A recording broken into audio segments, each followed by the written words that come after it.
Here we have a 2005 Ford Fiesta. It's fitted with the 1.25 Zetec engine, petrol engine, and it's got roughly 131,000 miles on the clock. So the customer was out in this car and noticed it was getting a bit hot.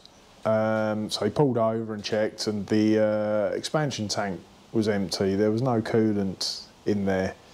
So he topped it up, drove for another 10 minutes, and the same thing happened again. So it's losing coolant somewhere. So we're going to have a check over and see what we find.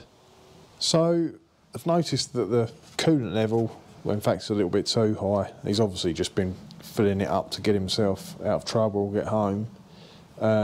Straight away noticed there's a little pool of antifreeze coolant in there.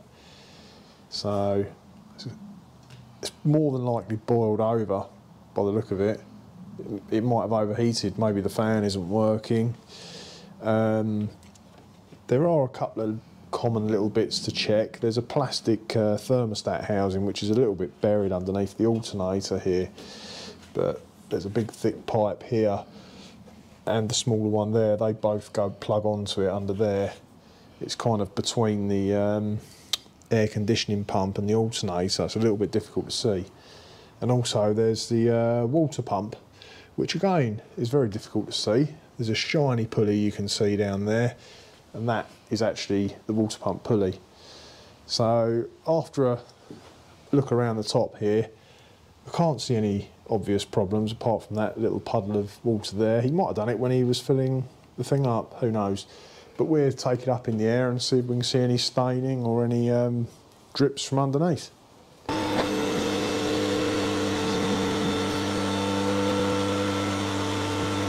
So starting at the front here, we've got the radiator, the top hose there.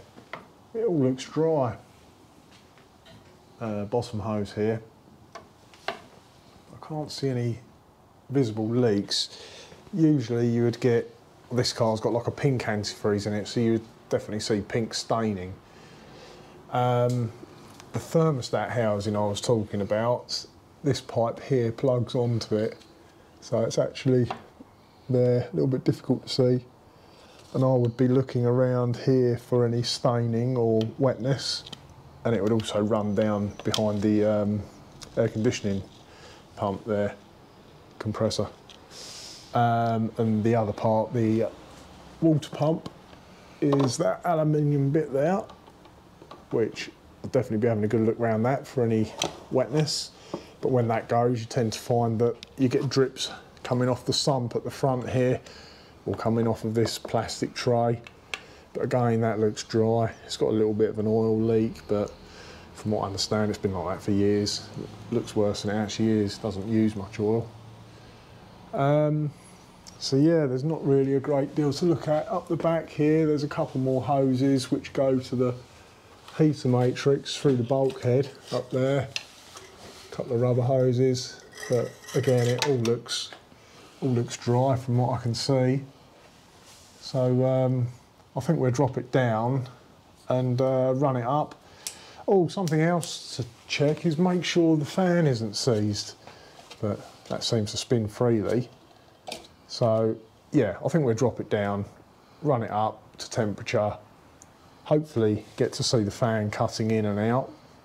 I mean, if that has packed up, obviously that'll cause it to overheat. But I think that's the next step.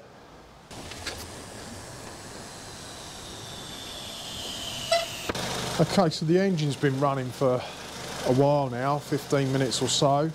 It's got quite warm, and we have noticed a little crack there. I think that might have opened up a bit where it's got hotter and under pressure. I've got some washing up liquid anyway. I was just going to put it around and see what happened. Before I open that first.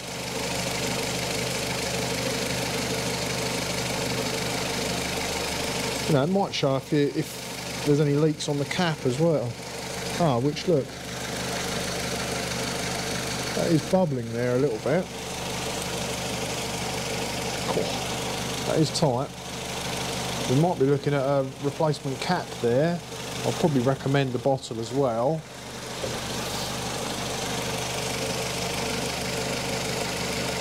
I'll just give it a little red because that kind of circulates the coolant a bit.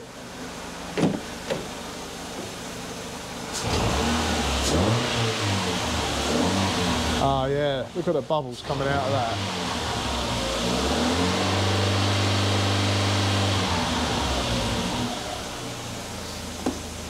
Yeah, I think that's going to be advisable to put a new bottle and cap on there. I've had these before, not just on Fiestas, but any car really. They do get a little bit brittle and they can split. I haven't seen one split right at the top like that though. Yeah, that's bubbling away quite a bit now as the pressure's building up in there. So I think that's going to be the next move. Put a new cap and bottle on there. But I also really want to find out whether that fan cuts in. And maybe I'll leave it running a bit longer and see what happens.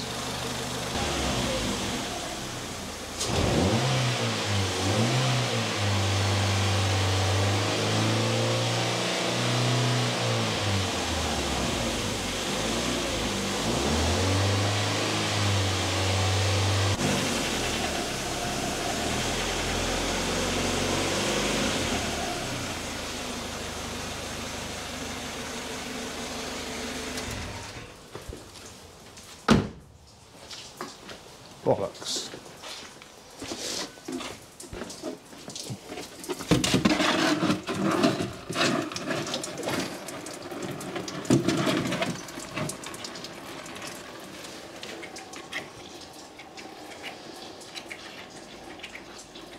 So I've managed to get hold of an expansion tank.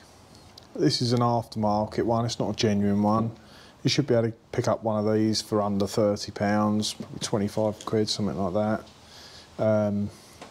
I've ordered a cap as well, but unfortunately that won't be here until later, so I will screw that on afterwards when it arrives. So I think, hopefully, it's cooled down enough now, yeah,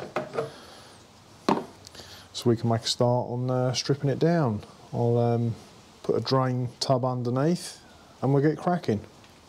Well, luckily I've got this tool which I'm going to use to try and siphon some of the coolant out so I don't make too much of a mess. Obviously you could use like a turkey baster or anything you got to hand really. I've just got this laying around. It's not the best, but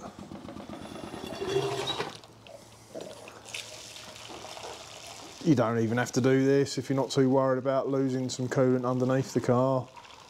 Just unbolt the tank and pull the pipe off and it'll run out. I thought being as I had that to hand, I'll get the worst of it out.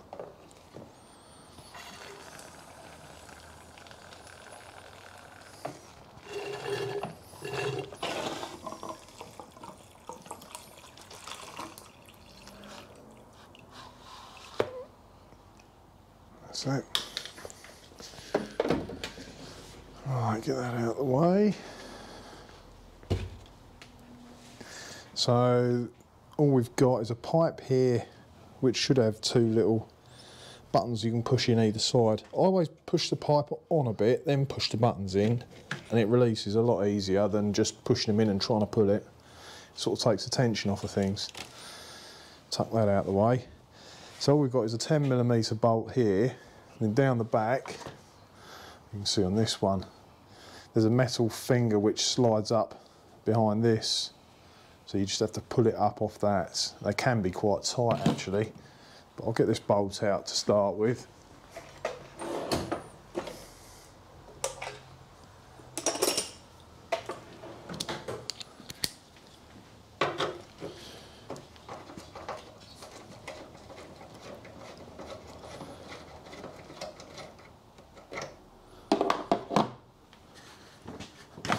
Oh, well that wasn't tight at all.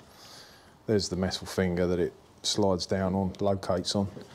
Oh, losing a bit of coolant there. Down here it's one of those spring-loaded clips rather than a Jubilee clip. I do prefer Jubilee clips myself, but I'll get a pair of grips and see if we can get that off.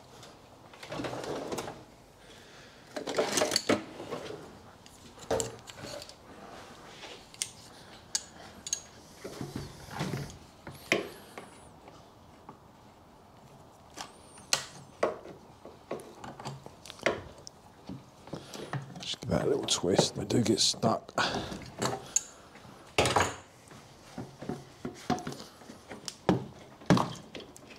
Okay, that's the tank, the old one. We'll have a go at refitting the new one next. So that pipe looks okay. I was just looking to see if there might be any splits in it at the end, but that's fine.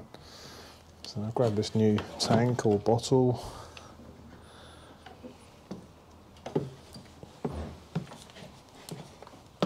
That's it, pushed it right on up to the stop. I'll just grab my pliers and get that clip back on next.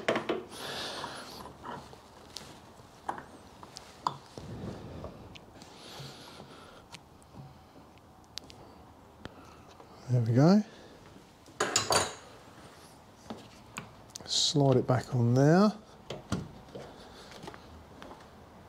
And we've got this which should just push on. And you should hear a click as it goes home. Quite a bit tight. I might put a bit of silicone spray on there to help ease it.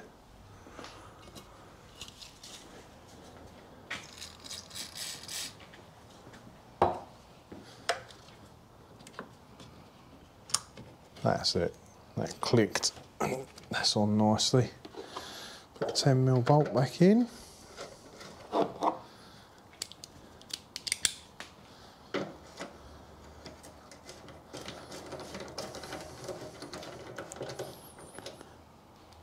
Okay. All that's left now is to get some coolant in there. So I just thought I'd test this before I put it back in. See how strong that is. And you can see there's only one disc floating there, which goes down to -7, which might sound a lot, but when you take into account the wind chill factor when you're driving along, it gets a lot colder on the front of the car. They usually say sort of 3 discs floating, -23, that's a good figure to be at. Generally speaking, it's like a 50-50 mix, antifreeze and water in the cooling system. Being as that's so weak, I'm just going to top it up with 1 litre of neat antifreeze.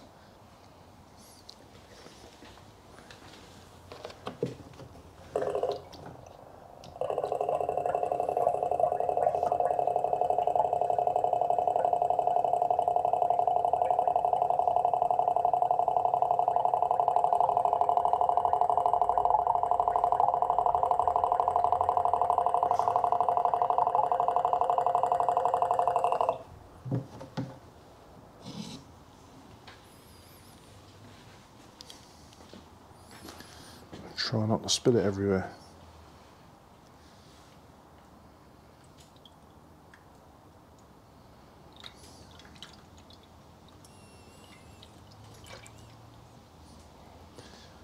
Once that's been run up and driven a bit, that'll soon mix in with everything else that's in the system and should bring it up to a good strength level. I'll put a bit of water in there to top that up.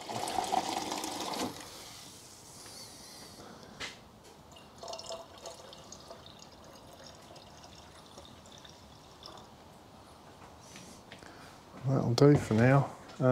As I said earlier, unfortunately the new cap hasn't arrived yet. We'll just have to wait until a bit later to run it up and pressure test it. So I've got a bit impatient waiting for the coolant cap. I've actually taken the cap off my Ford Transit. Most of the Ford expansion tank caps are the same fitment, so just for test purpose, I know that's a good cap. It's holding the pressure in, which means the boiling point of the water will raise now that it's holding its pressure. As you can see, there's no leaks there. And also the cooling fan did cut in just now and ran.